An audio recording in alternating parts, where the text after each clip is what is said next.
심리로 들여다보는 세상 이야기. 뉴스는 십니다. 네, 정치, 경제, 사회 등 우리 사회의 다양한 이슈를 심리학적 관점에서 풀어보는 시간. 최경영의 최강시사 뉴스는 십니다. 아주대학교 심리학과 김경일 교수님 나와 계십니다. 안녕하세요. 네, 안녕하세요. 네. 이번 주에 이제 장애인의 날이 있었고 네. 국회의사당역이 이제 KBS 바로 옆에 있지 않습니까? 그래서 저도 그 장애인 시위하는 거를 퇴근길에 봤어요. 네네. 거기에서 하시더라고요. 그래서 이동권 문제가 뭐 몇 달 동안 지금 화두인 것 같습니다. 예. 차별 이야기를 좀 오늘 할 것 같은데 네.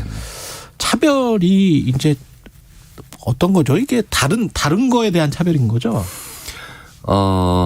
이제 저도 어제 명동 성당에 이제 가셨었어요? 일 때문에 이제 예. 그 주위 부근에 갔다가 이제 그 받고 조금 이제 막히고 그러셨군요. 불편한 거 예. 이제 경험을 했는데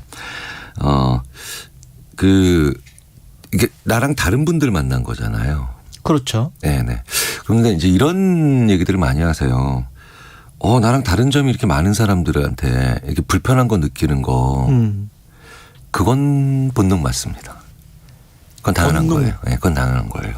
네. 근데 그분들을 차별하는 건 전혀 다른 문제예요. 그러니까 왜 그 심리학자들이 그런 얘기 많이 하거든요. 예. 공포는 반응이다. 공포는 반응이다. 하지만 용기는 결정이다. 네.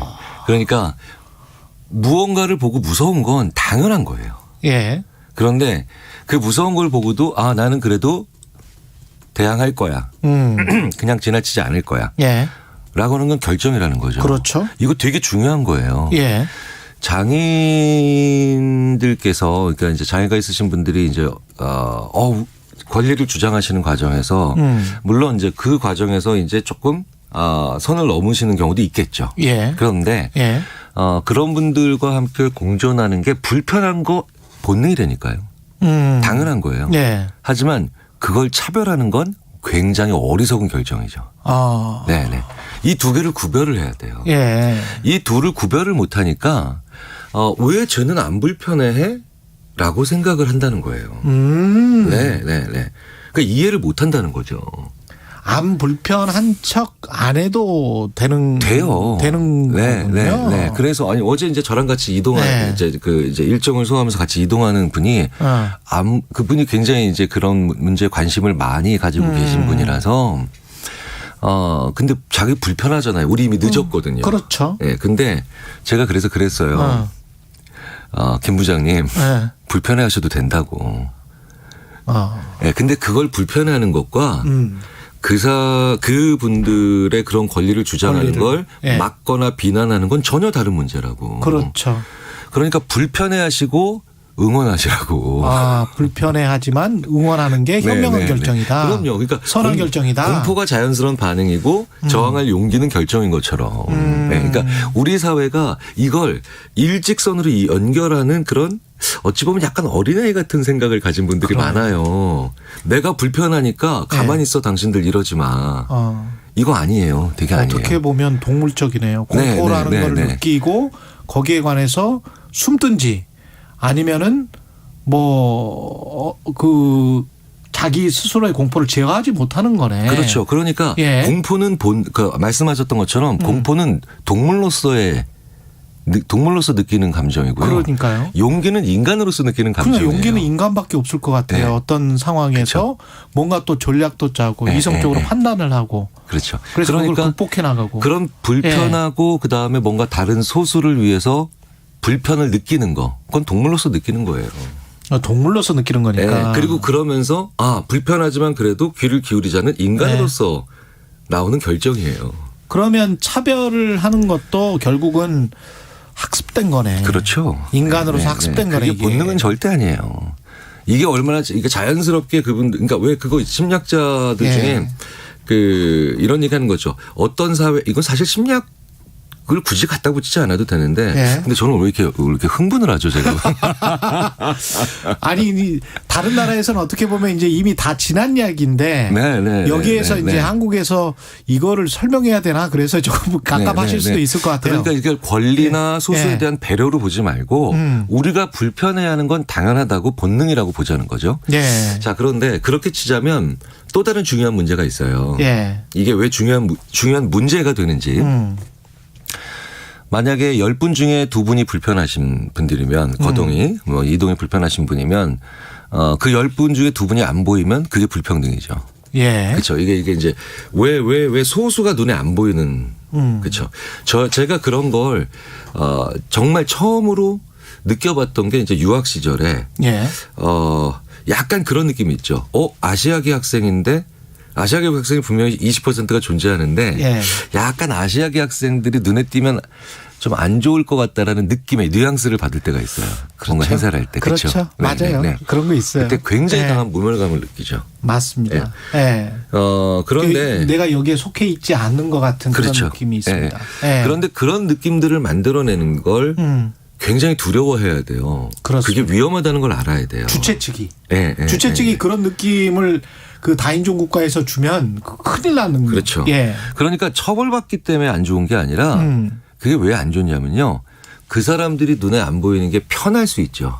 그렇습니다. 그런데 예. 굉장히 깊은 두려움을 만들어내요. 아. 예. 제가 이제 자주 드리는 말씀이 예. 지옥에 있는 사람보다 지옥을 보는 사람이 더 무섭다고. 아. 예. 그러니까 무슨 얘기냐. 그분들의 이동이 불편한 모습을 보면서 우리가 두려운 사회에 살고 있는 거예요. 예, 예. 그러니까 저도 그분들의 이동이 예. 혹은 이제 왜 버스를 타시면서 혹은 이제 여러 가지 교통수단을 사용하시면서 그분들이 겪는 그 아주 큰 불편 있죠. 예. 우리한테는 아주 자연스러운데 예. 그분들한테는 큰 불편이라는 그걸 모습 보면서 우리 머릿속에서 어떤 반응이 나오냐면 우리가 굉장히 내가 아주 무서운 사회에 살고 있구나. 안전이 보장되어 있지 않는 조직의 사회에 살고 있구나라는 걸 뇌가 자꾸 우리 뇌에 심어줍니다. 그렇군요. 네네. 그러니까 우리 삶의 질이 떨어지는 거예요. 본질적으로. 그래서 비장애인들도 좀 불안해하는 거군요. 네네. 특히. 네네. 예. 요즘 왜 MZ 세대 분들이 퇴사를 많이 한다고 예. 많이 이런 얘기를 하시거든요. 예. 그래서 저한테 왜 우리 회사는 급여도 괜찮고 그다음에 아니면 회사의 복지도 괜찮고 그다음에 기업의 비전도 괜찮고 심지어는 그 새로 들어온 분들도 인정을 하시는데 예. 왜 이렇게 우리가 자꾸 퇴사자가 많으냐라고 하면 실제로 가서 조사를 해보잖아요. 관찰을 해보면 그것 때문이에요. 굉장히 많은 게 꼭 그것 때문만은 아니지만 이게 의외의 요인이에요. 워라밸이 완전히 무너진 불행한 선배들을 자꾸 보면서 퇴사를 하는 거예요. 아. 거기서 자기의 미래를 보는 거죠. 예. 특히 장수 사회로 가고 있잖아요. 그러니까 이게 장애가 있으신 분들, 그다음에 이제 많이 여러모로 그렇죠. 이런 불편함을 겪으신 분들이 그 선천적 장애인들은 별로 없거든요. 그렇죠. 사실은. 그러니까 이런 분들이 예. 겪는 그 어려움을 우리가 보고 듣는 과정에서 결국 우리가 장수 사회를 간다는 건 그게 장애라는 이름으로 붙이지 않아도 우리의 미래거든요. 그렇죠. 예, 예. 예. 노약자가 그렇죠. 되니까. 그러니까 우리의 그 어두운 미래를 보는 거거든요. 예.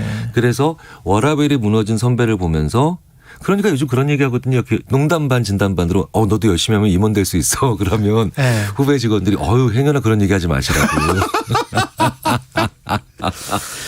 근데 그런 얘기를 들으면서 한 임원께서 저한테 아니 요즘 친구들은 도전 정신이 없어 라고 하지만 사실은 그 안에는 그 후배께서 소위 말하는 소확행 때문만은 아니라는 거예요. 임원 돼 봐야 그 네, 네, 사람이 지금 누리는 삶이 그렇죠.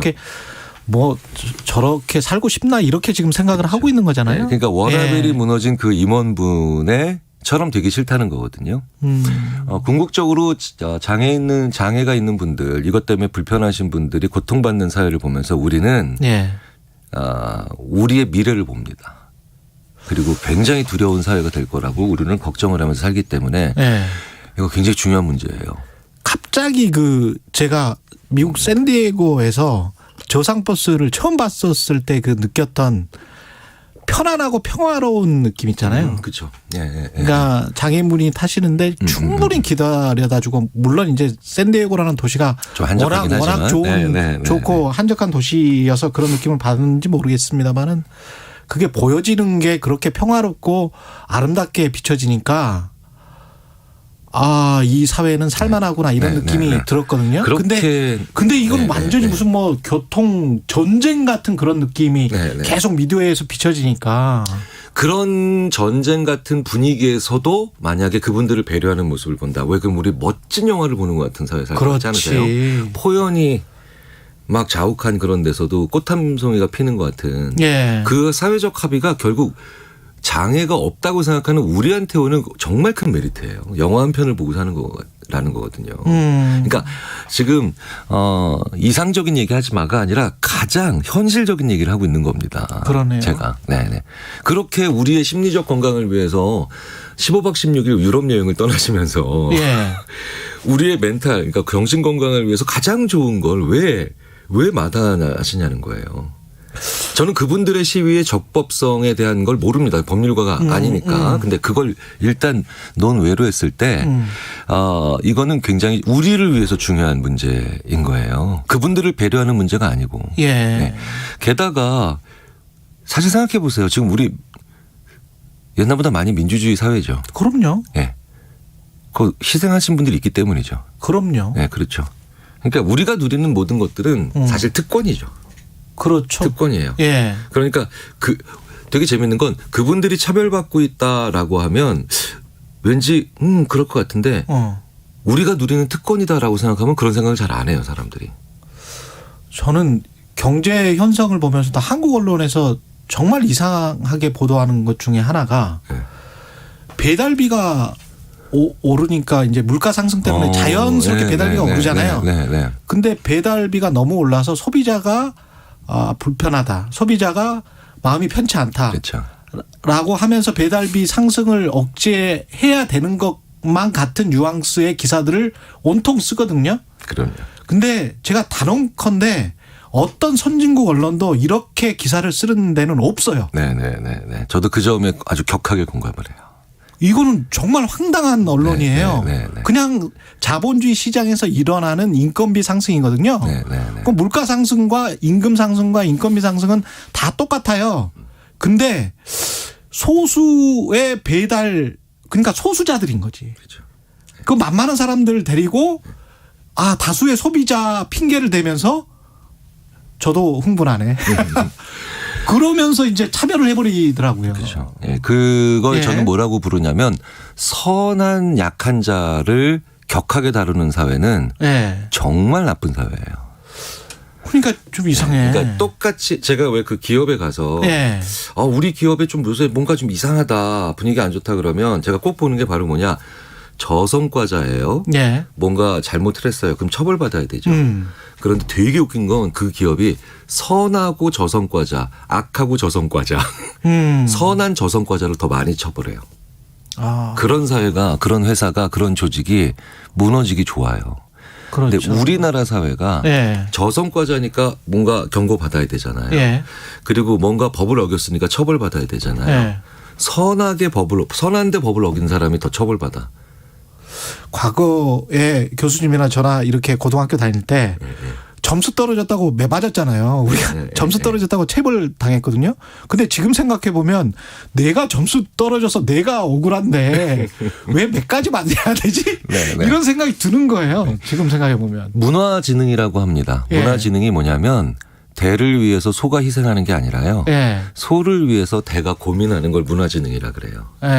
왜 우리가 지적인 지능, 그다음에 좀 이제 90년대 감성 지능 이런 거 나왔죠. 근데 왜 요즘 심리학자들이 문화지능을 연구하냐면요. 문화지능이 높은 사회가 즉 다시 말해서 소를 위해서 대가 고민을 많이 하는 사회가 그 소를 이상하게 만들지 않음으로 인해서 자기도 좋아지죠. 그래서 굉장히 거래나 협상이나 논의가 잘 이루어지는 사회가 됩니다. 그렇죠. 협업의 사회잖아요. 예. 혼자 일 잘하는 사회가 아니라 협업을 잘하는 사회가 되기 위해서 문화지능이 높은 분을 뽑아야 된다. 요새 정말 많은 나라에서 우리나라에서도 그 중요하게 생각하고 있는 대목이거든요. 예. 제가 봤을 때는 최근에 일련의 이런 사건들은 우리나라의 문화지능은 맞다. 예, 선진국은 경제적으로 됐을지 모르겠지만 아직은 조금 부족한 것 같아서 그냥 제가 오늘 좀 흥분을 했습니다. 죄송합니다. 동물 수준이 되지 맙시다. 뭐 오늘 주제는 그건 것 같습니다. 예. 7598님, 김경일 교수님 우리의 심리에 대해서 잘 알려주셔서 고맙습니다. 함께 보듬고 살아가야 한다고 생각합니다. 원필준님, 최강시사 최고의 코너 너무 좋습니다. 이런 말씀하시네요. 예. 지금까지 아주대학교 심리학과 김경일 교수였습니다. 고맙습니다. 네, 감사합니다. 예. 흥분했잖아요. 시각 출근길 교통정보입니다. 최대를 보인 출근